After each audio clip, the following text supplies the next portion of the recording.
பாபாவோ கருணாலயம்,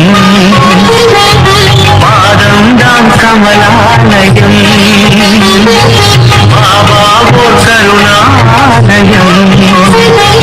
பாதம்தான் கமலாலயம். அந்த குழந்தையே, வாழ்க்கையில் சந்தோஷம், நிம்மதி இவற்றை நீ தேடுவது எனக்கு வியப்பாய் உள்ளது. ஏனப்பா இப்படி சொல்கிறீர்கள் என்றுதானே கேட்கிறாய்?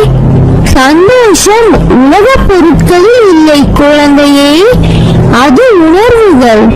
அவை உனக்கு உணர்த்தும் பொருளில் தான் இருக்கிறது.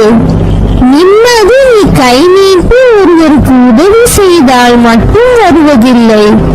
மனதார இவர்கள் நன்றாக இருக்க வேண்டும் என்று ஆத்மார்த்தமாக நினை. உனக்கு நிம்மதி என்ற காற்று தென்றலாய் வீசும்.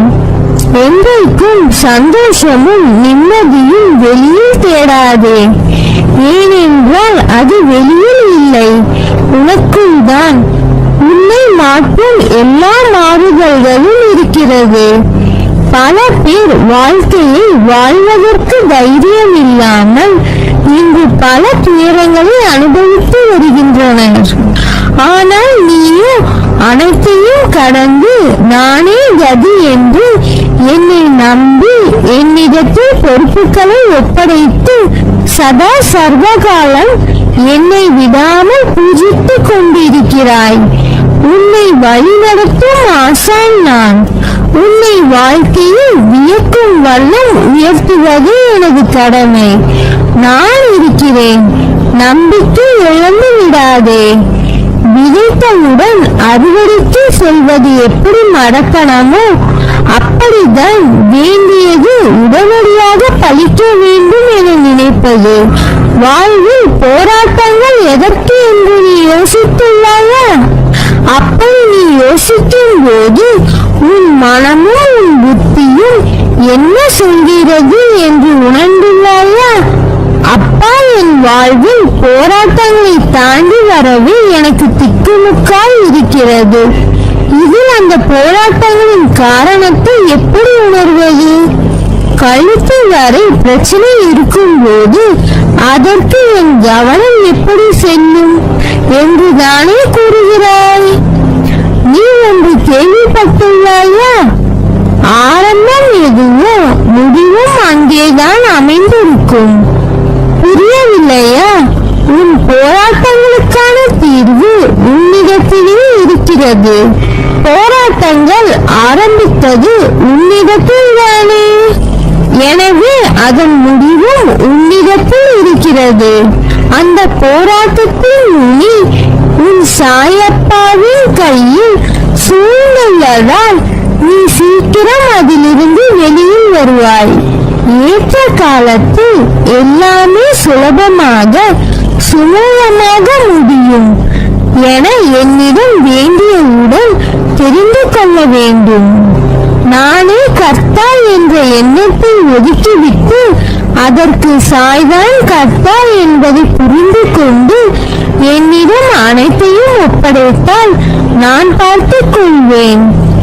இப்படி செய்து உன்னை முழுவதும் என்னிடம் ஒப்படைத்து சரணாகதி செய்யும் போது நான் நிரந்தரமாக உன்னிடம் தங்கி உன் பிள்ளைகளை வளர்த்து உன் பிரச்சனைகளை போக்கி உன் மனக்கவலையை தீர்த்து அனைத்தையும் மாற்றி இந்த உலகத்தில் உன்னை நிம்மதியாகவும் உன் சந்ததியை வளமாகவும் வைப்பேன். என்னிடம் வரும் பக்தர்களுக்கு உடனடியாக நான் வாரி வழங்கி விடுவதாக சொல்கிறார்கள். அது உண்மை அல்ல.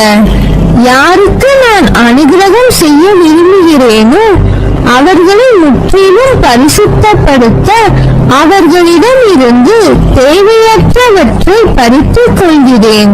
அது பணமாக இருந்தாலும் சரி, பாவமாக இருந்தாலும் சரி, அல்லது புண்ணியமாக இருந்தாலும் சரி, உனக்கான எல்லாமும் உனக்கு வரும்.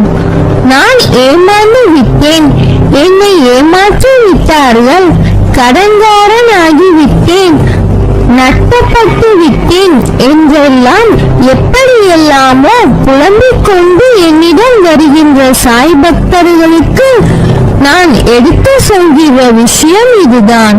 கொடுத்தவன் நான், எடுத்துக்கொண்டவனும் நான் தான். யாரும் உன்னை ஏமாற்றவும் இல்லை, நீ ஏமாறவும் இல்லை.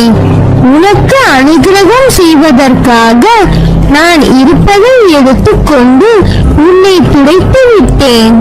எனவே முன்பு இருந்ததை விட பல மடங்கு அதிகமாக பெறப்போகிறாய். நீ எதையும் இழக்கவில்லை, அதனால் வருத்தப்படாதே. போனதெல்லாம் பகவானின் அருளால் போனது என்று நினை. வாழ்க்கையில் இன்றுதான் புதிதாக ஆரம்பித்ததாக எண்ணி பாபாவின் துணையோடு தைரியமாக மீண்டும் களத்தில் இறங்கு. ஒரு ஆரம்பம் இருந்தால் ஒரு முடிவும் உண்டு. பிறப்பு உறுதி செய்யப்பட்டால் இறப்பு உறுதி. நமக்கு கிடைத்த இந்த மானிட பிறவியை மகிழ்ச்சியோடு பொறுமையோடு வாழ வேண்டும். நாம் செய்கின்ற செயல்கள் நாளை சரித்திரம் படைக்க வேண்டும். எந்த ஒரு காரியத்தையும் தொடங்கும் முன் என்னை நினைத்து தொடங்கு, என் நாமத்தை உச்சரி, அதை நான் சுமூகமாக முடித்து வைப்பேன். இந்த மானிட படைப்புகள் அனைத்தும் அற்புதமானவை. கலங்காதே. நீ பட்ட வேதனை, அவமானம், மனக்கசப்பு, வறுமை, கடன் தொல்லை ஒரு முடிவுக்கு வரும். அனைத்தையும் நான் பார்த்து கொண்டுதான் இருக்கிறேன். நீ செய்த பாவங்கள், தவறுகள் அனைத்தும் இன்றோடு ஓடி ஒளிந்து விட்டது. தொட்டது பொன்னாகும் நேரம். ஒரு நாளும் கலங்காதே. அப்பா நான் இருக்கிறேன்.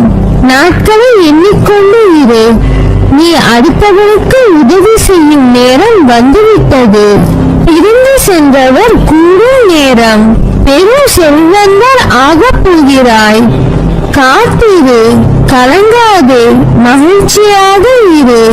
இப்போது வருகிற முன்னேற்றத்தை யாரும் தடுக்க முடியாது.